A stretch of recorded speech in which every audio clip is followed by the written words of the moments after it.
Share my screen. Okay. So I'm actually giving this presentation with Laura and Tara. Tara's here, but Laura I think is running late from a meeting, but hopefully she'll be back by the time we get to her stuff in the presentation. But yeah, so as you can see, we're going to be working with an application called Max MSP. Totally fine if you don't have it yet on your computer. You don't necessarily need it for the meeting, but if you're someone that likes to follow along with workshops, I would go to this link and download it. So yeah. Okay, so welcome to the NUWIT and NUSound presentation and workshop on ring modulation. So before we go into like all the technical stuff on ring modulation, we wanted to make sure that you guys actually knew what it sounded like. So, I need to make sure I share my sound. Oh, it is sharing. Okay, cool. So the most famous usage of ring modulation is probably in Doctor Who. The voice of the Daleks, if you've ever seen Doctor Who, and I think also the Cybermen, the Doctor Who uses ring modulation. So it's like what makes the Daleks and the Cybermen sound like they do. So I'll play a clip of that. Withdraw now, Doctor, or the city dies in flames. Who are you kidding? This ship is a wreck. You don't have the power to destroy London. Watch as the humans destroy themselves.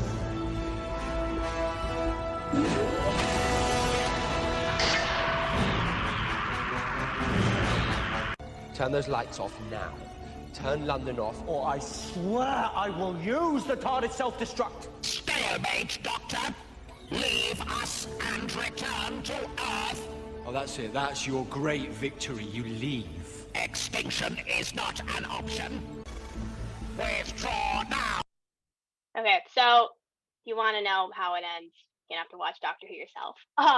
But another famous usage of ring modulation is actually in the South Park ending theme, kind of like when the credits roll.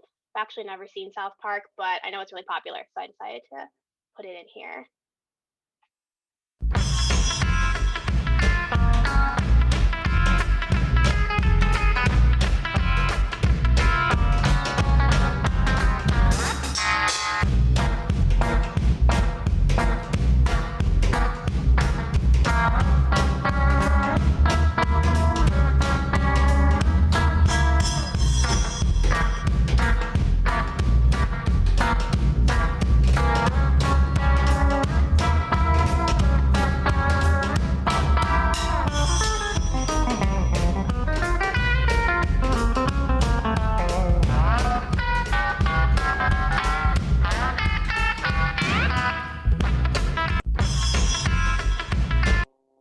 Okay, so that last part that we just heard before I went to the next slide, that I think is like when the ring modulation is turned way up. But yeah, so ring modulation, as you can see from those two examples, it's not known for sounding very nice. Actually, when we were prepping this article and I was looking through like online forums, with people who use ring modulators, someone called it the sound effect from hell. So it's not the prettiest sound, but if you tune it right, and you use it in the right ways, it can actually sound really nice. So I found a nice clip of that.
Okay, so now that we kind of have an idea of what ring modulation kind of sounds like, we can actually go into how it works. And so, ring modulation is actually a form of signal processing. And so, before we go into what ring modulation is, we should go into what signal processing is. So, what is signal processing? So, essentially, audio is like a sound wave, right? And so, in the music tech world, we call that a signal. And so, I like to think of this just to make it simpler. I like to think of these signals just as like sine waves or a wave like that. And then that sound wave is like traveling through time, and that's how we like hear it. So, because audio is a wave, the signal, we can perform all kinds of mathematical operations to process that signal, hence signal processing. So, I know we all paid attention in high school physics class, but for those who might need a refresher, or those who maybe didn't take physics, we are gonna just kind of go over some basics of like how signals, how audio works, in terms of like the actual wave.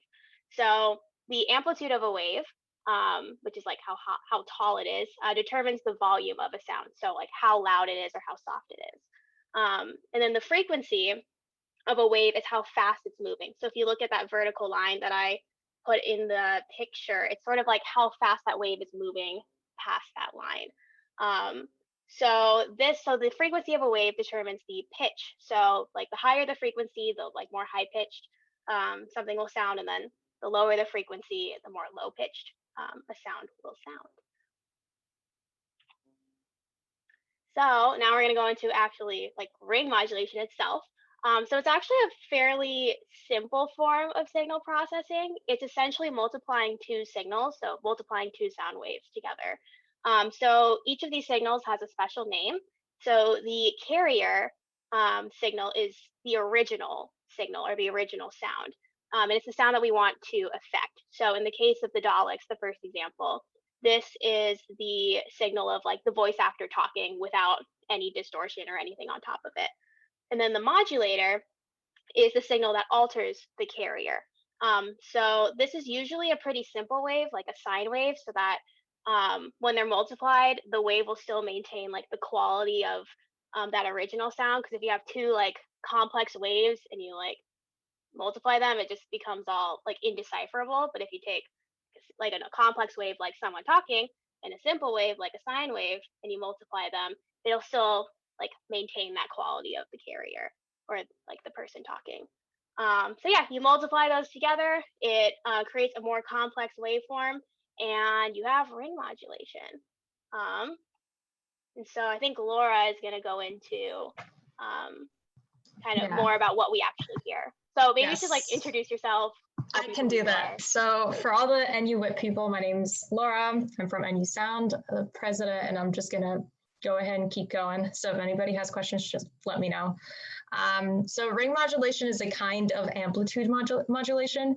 So as you can see from these pictures, I'll put in, like, this is an example so that people can sort of visualize it. We can see the wave on the top. We can call that frequency X.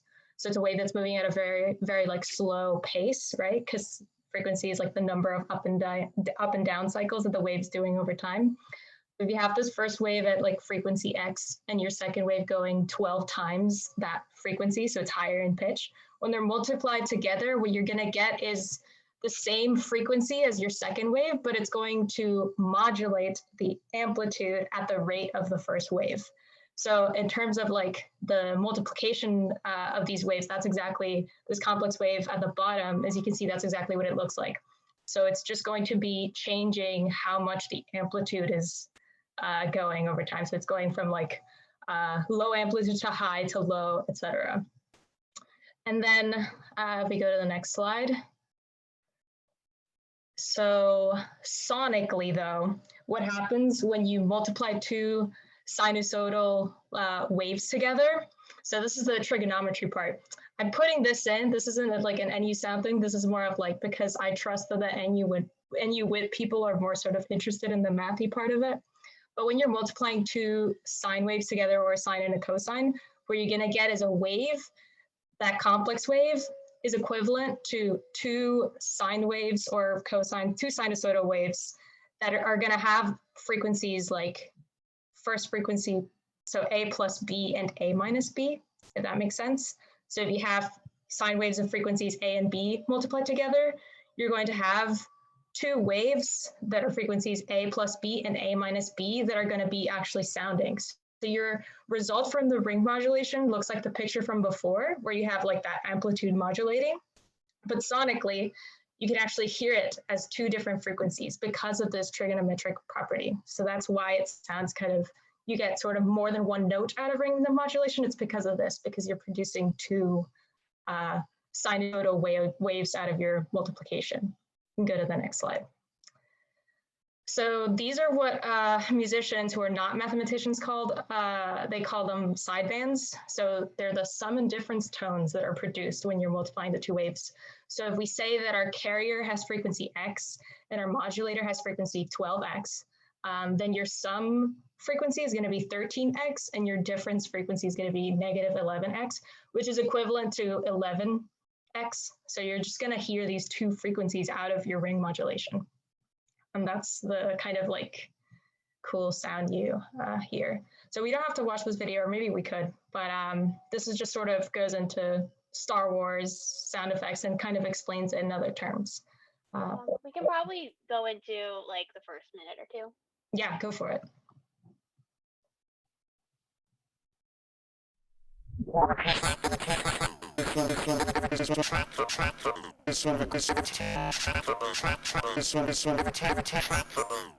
One very recognizable sound from the Star Wars series was the radio or voice communication effect heard in battle scenes. I copy, Gold Leader. Move into position. Most notably in the final Death Star assault at the end of Star Wars A New Hope. These vocal sounds have a distinctive tonality that doesn't sound like standard radio interference. These effects were achieved using a ring modulator. About 20 guns, some on the surface, some on the towers. Ring modulation is a method of frequency mixing two signals, resulting in a complex combination of harmonics from the sum and difference of the two signals being mixed. A form of amplitude modulation, ring modulation was used in early science fiction television and film production to achieve strange and unnatural sound effects, including the classic voice of the Dalek from Doctor Who. Using a sine wave to modulate the human voice, this kind of ringing, distorted, but recognizable sound can be achieved. Let's try modulating a couple of signals through mutable instruments. Okay, so the rest of the video just goes into how to make a ring modulator work, which is what we're gonna do like right now. So I believe NUSound just had a like a Max MSP workshop, but no worries if you weren't there. We are going to kind of go over what Max MSP is. So Max, like the Max part of Max MSP, is a framework for developing interactive software. If you know what a GUI is, it's like a GUI, it's a graphical user interface. MSP, I think it stands for Max Signal Processing. So that deals with the signal processing side of Max. So that allows us to use Max with like audio signals. So if you're like a cool kid and you know what you're doing in Max, you would say that you would create a patch by connecting objects together with patch cords. So to kind of break it down, a patch in Max MSP is essentially a program. And then an object, this is a little confusing for computer science people, but an object in Max MSP is a function. Basically, it takes these inputs in its inlets and it gives these outputs in its outlets. Works just like a function. It's just called an object. And then the chords in your patch or your program determine the flow of information between objects. So like you'll have a chord from one outlet to another inlet of another object, sometimes to the same object. And that'll kind of determine where all your information is going. So again, if you wanted to follow along like on your computer with the patch making part of the workshop, then go to this link, download Max. You can also do it after the workshop. Tara will be sharing her screen when making the patch, so you'll still be able to see what's going on.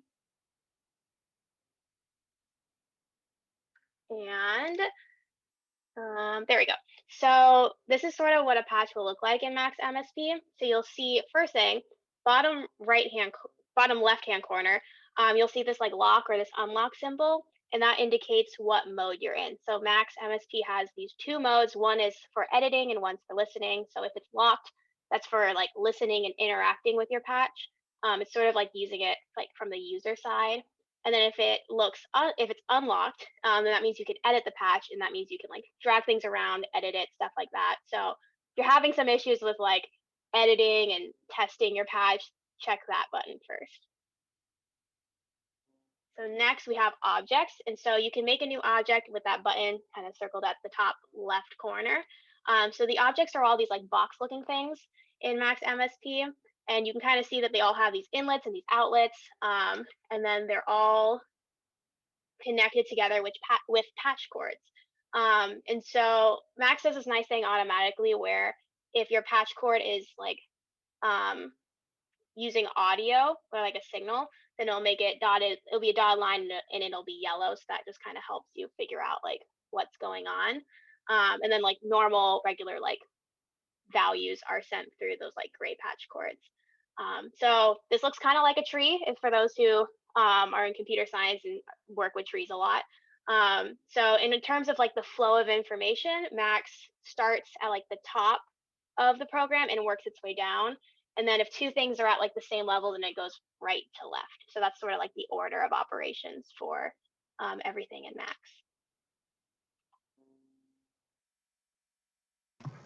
Oh yeah, so the way Max is built from the sort of MSP perspective, like if you see the sort of phone switchboards, like that is really what the graphical UI is really kind of trying to emulate. And I put this picture of Wendy Carlos there on the right. So she's the composer. She wrote all the music to The Shining, Clockwork Orange, Tron, and what she has there is like a modular synthesizer. So basically it's this electronic musical instrument that basically processes signal by basically patching things in. So you're passing that audio signal through an instrument and processing it as it goes along. So that's really what Max is like meant to look like, just if people didn't know.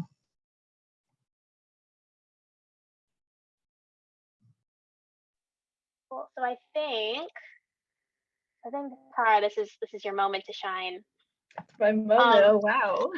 Before we go on, are there any questions? Anything that needs clarification?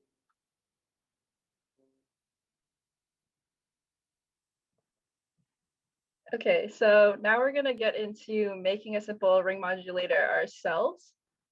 So I'm gonna share my screen, and that picture that's in the PowerPoint is actually what we're going to make, and I will share the patch at the end for everyone to get. And if you want to follow along in Max, feel free. I'm gonna share my sound. Okay. Can everyone see my screen? Yes, but I was going to ask really quickly if anybody still needs the download link at all. Maybe someone can throw it in the chat just in case if people need to get a free trial still. Oh, is it? Yeah. Thank you. Beautiful. Okay, then if there are no further questions, I'm gonna get started. So for a simple ring modulator, we discussed earlier that you need a carrier signal and you need a modulator signal. So I wrote these down over here in comments so we can tell what's what. We're gonna make a really simple ring modulator. So we're just gonna be multiplying two simple sine waves. So the way to get a sine wave in Max is that you need to click on the top left over here. It says object. So we're just gonna click there and you should get a box that looks like so. And in it, we're going to type cycle. And you can see the second one has like this squiggly line. It's called a tilde. It just means the object is going to be dealing with signals. That's what the squiggly line means. So we're just going to click on that one. And so here's our sine oscillator. And you can see that there's inputs on the top and outputs on the bottom. So an input would be a frequency, which would be the pitch. So to give it an input, we're going to take a number. So numbers are a box like in the middle with a triangle. And I'm going to give it the middle one, which is a floating point, so we can be exact. And the way you connect them is that you just bring the output of the floating point to the input of our sine oscillator. And so now that we can specify a frequency that the sine will oscillate at. Any questions so far? So this is basically all we need to get a sine oscillator. So the great thing is that since we're making a really simple one, all we can do is just select it. You just want to click and drag so you got both of them selected, and we can just copy and paste it for our modulator so that we have another sine oscillator. So to make a ring modulator, as we said earlier, you want to multiply the signals. So we're going to need a new object. And in it, since we're multiplying signals, it's exactly as it sounds like. We're just going to need the multiplication sign. And the second one is for signals. You're going to need a tilde. And I like to give it an argument too. As you can see here, it'll say multiplier. If you just give it one input, it'll just multiply by whatever you put in here. But I just like to put in a 1, which is the identity. So even though we're multiplying two signals, just will be the same output. So connect them both to the top. See, the left is input 1 and the top right is input 2. And the result will be the result output here will be our ring modulated signal. So we want to be able to hear this. So we're going to need an easy DAC. An easy DAC is basically just an on and off switch. So we get a new object and you just type in there easy DAC, easy DAC. And you should get this box with like a volume looking control on there.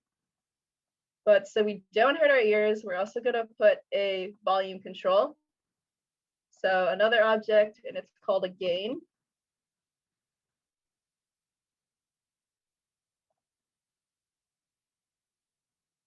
It's just looking like a simple slider so that we can control what at level our output signal will be like. So the gain's a little hard to see, so I'm going to make it a little wider, but it has two outputs. We want the left one, which is the signal that goes through it. The right would be the slider value. We don't need to do anything with that, so we're just going to connect both of the inputs for the easy DAC from the left output, the signal output from the gain. And so we just got to put our signal in there into the top left one, and this is it. So how do we know if it's working? We love visuals, so the way that we can see the signals is that if we get a new object, it's called a scope to see the signal.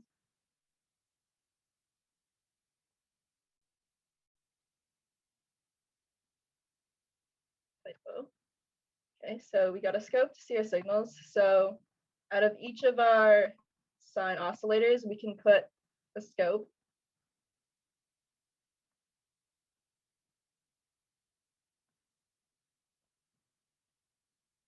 And we can put one at the resulting out of our gain to see what the resulting wave looks like.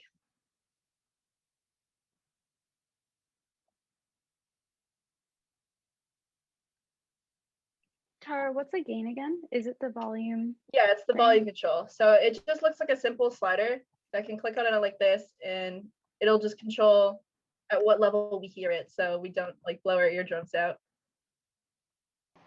Does the speaker output, are those both inputs for the left and right channels, or are they just two separate? Left and right channels because it's stereo. So we're just gonna put the one signal into both of them so that we can hear it in stereo.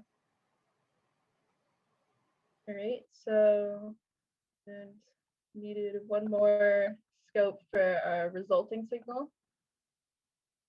And we can get another object, which is called a spectroscope, so that we can see the actual amplitude and see the wave shape of the resulting signal.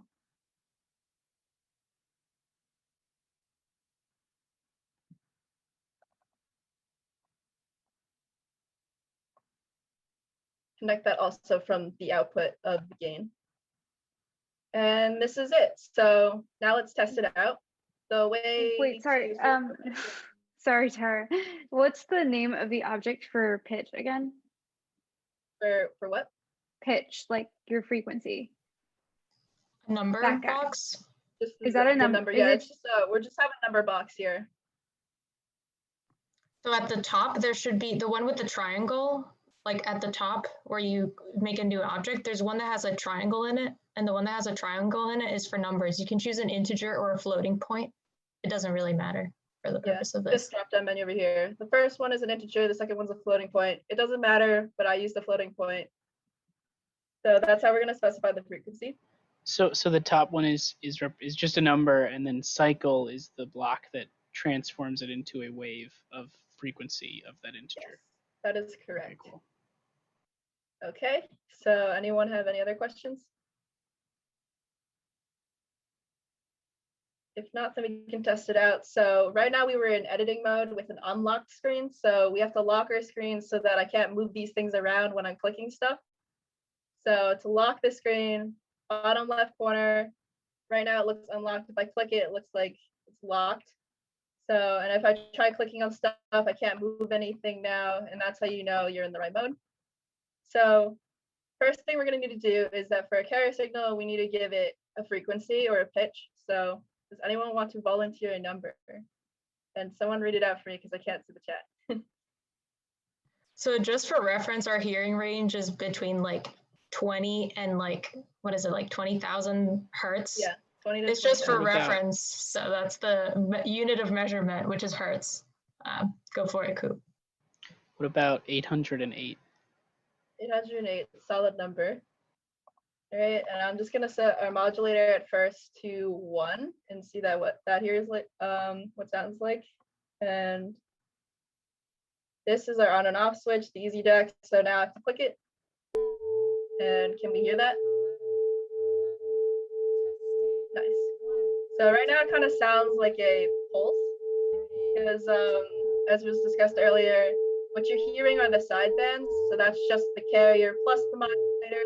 So 808 plus 1 is 809, and 808 minus 1, which is 807. And since they're so close, we hear this pulsing kind of thing.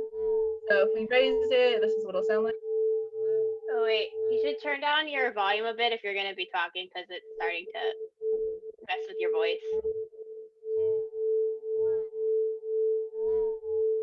I don't know if that changed anything.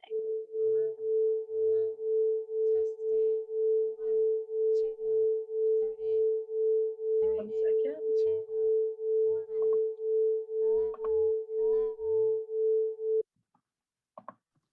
Also, check if your speaker switch is local, because I can hear something else. Yeah, I can hear It something could be else. another patch that's going off in the Yeah, back. it's the bonus one. I realized that now. All right. There we go. Okay. Can we hear this?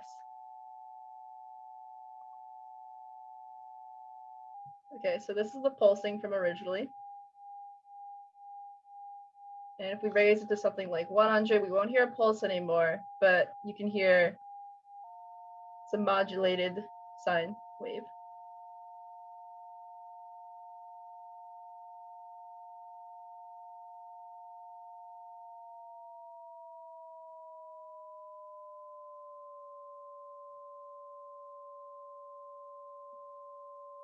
So as I move the modulator up, if you're watching the spectroscope over here, you can see that we can now see two peaks since 800 plus 200 is a greater sideband now.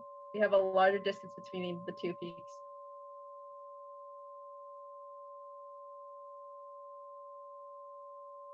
So this is about it for our simple ring modulator. Does anyone have any questions? Someone asked where we get the lines. I think they're talking about the scope and and the spectroscope things, but so this box is called a scope, S-C-O-P-E, with a squiggly line for signals, and this box is a spectroscope. These three are all the same thing. So right now our waves aren't looking too great because the default window is a little too zoomed in. So you can always change the size. If we unlock our window, bottom left corner, and we click on it, so it's highlighted, there's an eye on the right over here, which says inspector. And we can see our buffer size is 128. So I'm gonna change that to 32. And samples per pixel, let's change that to 4. So now we can see our wave. It's moving pretty quickly because 268 hertz is pretty fast. But now you have a pretty visible wave. Any other questions? Just a quick question. It's like, where do we get those lines from those sine waves to the output? To get like a visual on the scope. How do we do the chords again? The chords? Okay, so you just left click on one of these. You'll see it highlighted. See, like when I'm hovering over this, the yellow one is like highlighted and it's a little bigger. If I just left click, you get a chord, and you gotta hover close to where you want it to connect. And when you see highlighted like this orange one, you just left click again. That's how you connect patch chords.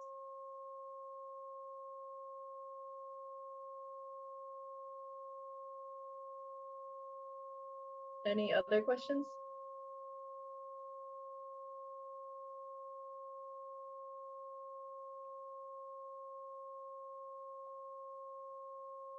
What's the graph in the bottom right showing us? What's It's that? showing you, instead of it looking like a sine wave like this, you can see like the amplitudes, like how loud it is, instead of just seeing, because all sine waves like look the same. So now you can see the different amplitudes and at different frequencies. Okay. So the right one is the sideband that's plus the modulator, and the left one is the sideband where it's carrier minus modulator. And which one was that called? Is that the spectroscope? Spectroscope. Yeah, so the difference is the spectroscope, you have frequency on your x-axis. So what you're seeing is all of the different frequencies. And then like the y-axis is amplitude. So you can see frequency sideband 1 and sideband 2. And then in your scope view, you're seeing time as the x-axis and amplitude as the y-axis. So you're seeing it in the time domain versus the frequency domain. So in your scope graph, you're seeing like the wave that I showed you in the first example. And then in the second one, you're seeing like the actual frequencies of that combined sort of complex wave, if that makes sense. Yeah, I kind of think of the spectroscope as like what pitches do we have in this sound. So you see that there's like two distinct pitches in this sound, and they're at where those like bumps are.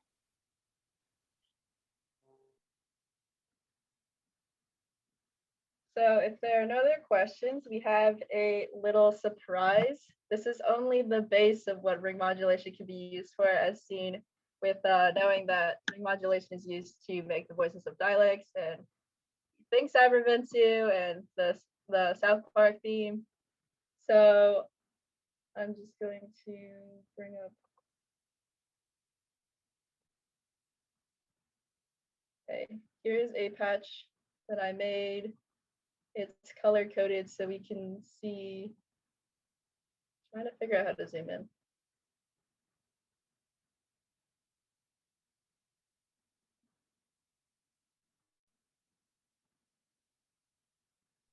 You might be able to use the scrolling bars up like the side and the bottom to get it. Oh, perfect. That's what I wanted. All right, thank you. So right here, this is, it looks pretty complicated, but the only difference is that I have multiple options for our carrier signal. And oops, this is why you lock your screen. And the purple over here is the simple modulator that we have. It's the same thing for the modulator, and I just added more inputs for our carrier signal.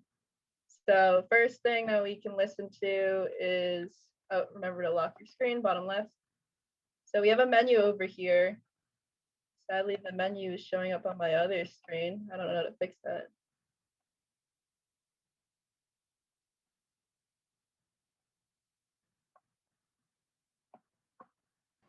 I like the background, Tara. Thank you. If I don't have my screen maxed, okay, now we can see the menu. It was showing up on my other screen for some reason, so I guess I'll just demo it like this. Can I make it slightly bigger? There we go. Okay, so now in our menu, we have options for sine, which is just the simple one that we just did. Can test to see if that one works as well. So it's doing the same thing. You can see I altered the window so that we can see the waves a little better. Can change the modulator, and we see that it still works all the same. So our first is an audio sample, just like me saying testing 1, 2, 3, but now you can hear what happens if you put it on voice. 1, 2, 3, 3, 2, 1. Hello?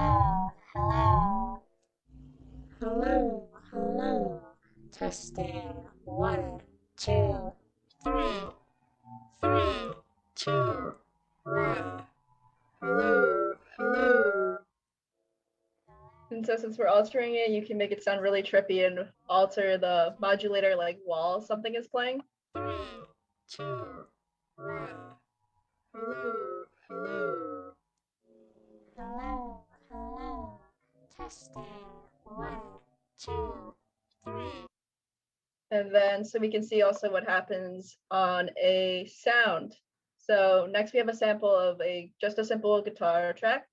I have a toggle over here which can turn off the ring modulation so that we can just hear what it sounds like without ring modulation.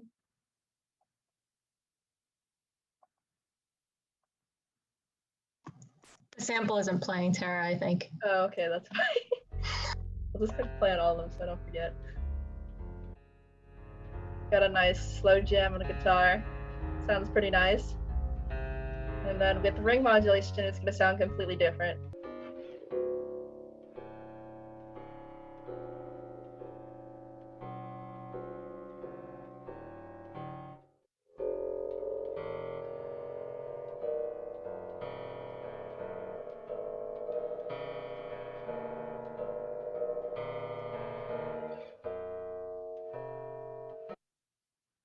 And now we get into something a little more sci-fi sounding. We have a sample here of a rusty swing. So it's just, sound that everyone loves, a great squeak.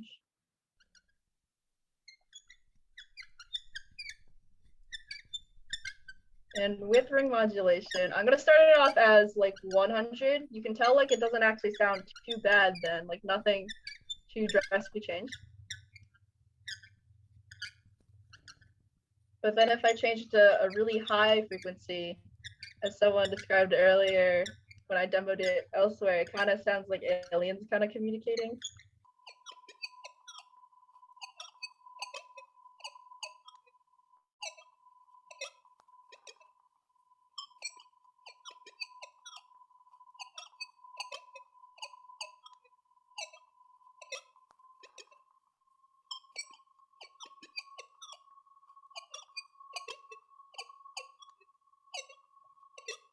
And as our goal in the beginning of the presentation, you can even make yourself sound like an alien. So the last input for our carrier is a live audio input. So you can hear me speaking live, and I'm just gonna mute myself on Zoom so that we don't get an echo.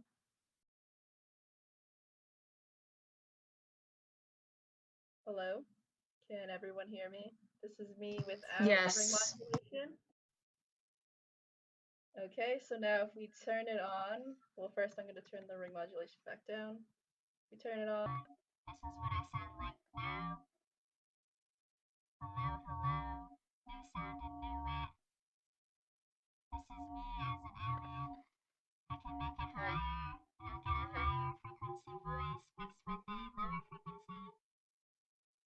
Hello, hello. And this concludes the end of the workshop. Thanks for everyone for coming. I'm going to throw it back to Emma unless anyone else has any other questions.